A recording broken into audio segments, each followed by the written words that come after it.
Breaking news చూస్తున్నాం. చిత్తూరు జిల్లా కుప్పంలో దారుణం జరిగింది. వ్యక్తిని హత్య చేసి ఇంట్లోనే పూడ్చిన ఘటన వెలుగులోకి వచ్చింది. ఈ సంఘటన అమరావతి కాలనీలో చోటు చేసుకుంది. సమాచారంతో ఘటనా స్థలానికి చేరుకున్న పోలీసులు మృతుడు కుప్పంకు చెందిన శ్రీనాథ్ గా గుర్తించారు. ఆర్థిక లావాదేవీల కారణంగా శ్రీనాథ్ ను హత్య చేసినట్లు సమాచారం. గత నెల 27న శ్రీనాథ్ అదృశ్యమయ్యాడు.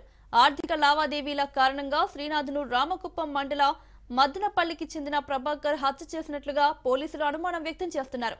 ప్రభాకర్ పై గతంలో కేసు నమోదైంది. దీంతో ప్రభాకర్ ను అదుపులోకి తీసుకుని విచారిస్తున్నారు పోలీసులు.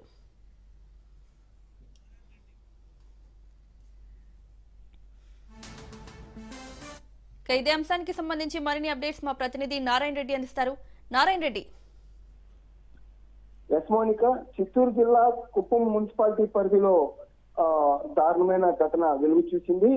కుప్పం మున్సిపాలిటీ పరిధిలోని అమరావతి కాలనీకి చెందిన శ్రీనాథ్ అనే వ్యక్తి గత నెల 27వ తేదీ నుంచి ఆచూకీ తెలియకపోవడంతో వారి కుటుంబ సభ్యులు పోలీస్ స్టేషన్ లో ఫిర్యాదు చేశారు. ఈ క్రమంలోనే శ్రీనాథ్, ప్రభాకర్ అనే వ్యక్తులు స్నేహితులుగా ఉన్నారు. వీళ్ళ మధ్య కొద్ది ఆర్థిక లావాదేవీలు ఉన్నట్లు కూడా తెలుస్తుంది. ఈ క్రమంలోనే అంటే ఈ గత నెల 27వ తేదీన శ్రీనాథ్ అనే వ్యక్తిని హత్య చేసినట్లుగా కూడా ప్రభాకర్ తెలుస్తోంది. దీనికి సంబంధించి ప్రభాకర్ ని పోలీసులు అదుపులోకి తీసుకొని అతను విచారించగా నిర్మాణంలో ఉన్న ఓ ఇంట్లో కూడా ఆ యొక్క శ్రీనాథ్ ను హత్య చేసి అతన్ని ఆ ఇంట్లోనే పూడ్చిపెట్టినట్టుగా కూడా పోలీసులు గుర్తించారు.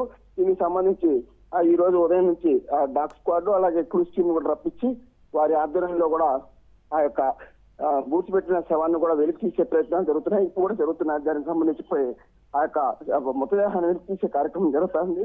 దీనికి సంబంధించి పూర్తిగా పోలీసులు అన్ని కోణాల్లో కూడా విచారిస్తున్నట్లు కూడా తెలుస్తుంది. Monika. Right Narayana Reddy, thank you.